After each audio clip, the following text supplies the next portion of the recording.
অপশাসনের বিরুদ্ধে বাংলার মায়েরা রুখে দাঁড়িয়েছে। তারা চায় না এই লক্ষ্মী ভাণ্ডারের 1500 টাকা। ভিডিও শেষ পর্যন্ত দেখুন।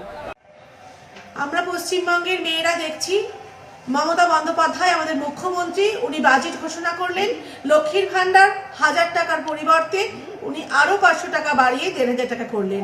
কিন্তু উনি কি একবার জানতে চাইলেন এই বাংলার মায়েদের মনের কথা?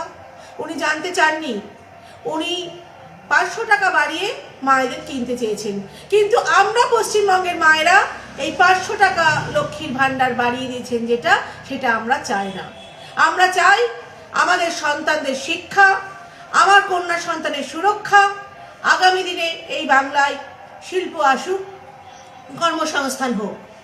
আমাদের প্রত্যেকটা মায়ের একমাত্র এটাই লক্ষ্য। আমরা তাই দিদির সরকার আর চায় না। দিদির অপশাসনের বিরুদ্ধে আমরা প্রত্যেকটি মা আজ গর্জে উঠেছি। আগামী দিনে আমরা বিজেপি সরকার চাই। ভারত মাতা কি